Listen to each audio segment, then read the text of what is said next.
दोस्तों नमस्कार, मैं हूं जय और आप देख रहे हैं जय हिंद न्यूज। महाराष्ट्र के पूर्व गृह मंत्री अनिल देशमुख और साथ में ही महाराष्ट्र के सीएम उद्धव ठाकरे के बीच में हुई एक मीटिंग को लेकर एक अपडेट आ रही है। आखिरकार क्या बात हुई है मैं वो आपको आगे वीडियो में बताऊंगा, लेकिन उससे पहले आप सबसे एक रिक्वेस्ट है कि अगर आपने अभी तक चैनल को सब्सक्राइब नहीं किया है तो चैनल को सब्सक्राइब करके बेल आइकन ज़रूर प्रेस कर दें। आप सबको बता दूं कि अनिल देशमुख और सचिन वजे को कल जो है चंडीवाल कमेटी के सामने पेश किया गया था। चंडीवाल कमेटी जो है अनिल देशमुख के ऊपर जो आरोप लगाए गए हैं उस केस की छानबीन कर रही है। सीबीआई और ईडी के साथ साथ में चंडीवाल कमेटी के द्वारा भी ये केस पे छानबीन की जा रही है और ये कमेटी जो है महाराष्ट्र गवर्नमेंट के द्वारा बनाई गई है।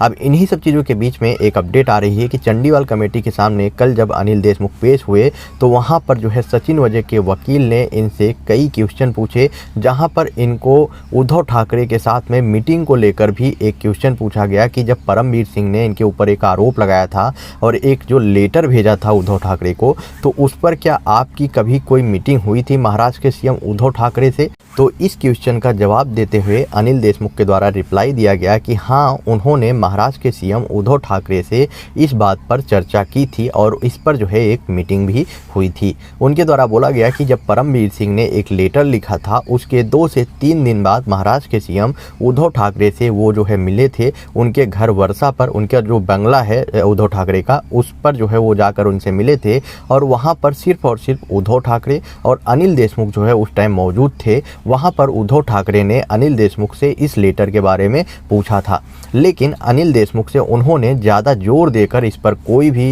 इनकी जो प्रतिक्रिया नहीं मांगी, जिस पर इनके द्वारा ज़्यादा कुछ इस पर नहीं बोला गया। हाँ, लेकिन अगर बात की जाए मीटिंग की तो उन्होंने इस पर जो है एक मीटिंग की थी और इस पर जो है उद्धव ठाकरे से चर्चा की थी। मतलब कि जब इन्होंने इस्तीफा दिया उससे पहले जो है महाराष्ट्र के सीएम उद्धव ठाकरे से इस लेटर को लेकर उन्होंने चर्चा की थी। उसके बाद जो है उन्होंने इस तरह का बड़ा कदम उठाया था।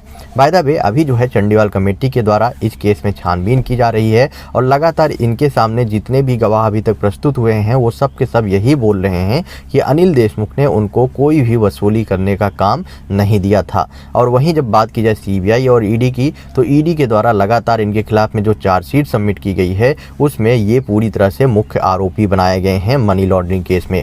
अब देखते हैं आने वाले टाइम पे और क्या खुलासे होते हैं इसमें। अभी जो जैसा कि अपडेट आ रहा है कि अनिल देशमुख और उद्धव ठाकरे के बीच में एक मीटिंग हुई थी, हो सकता है कि आने वाले टाइम पे इसमें और कई खुलासे हो सकते हैं। आपका क्या ओपिनियन है इस पर? आप अपना ओपिनियन कमेंट बॉक्स में बताएं और वीडियो को ज़्यादा से ज़्यादा शेयर करें।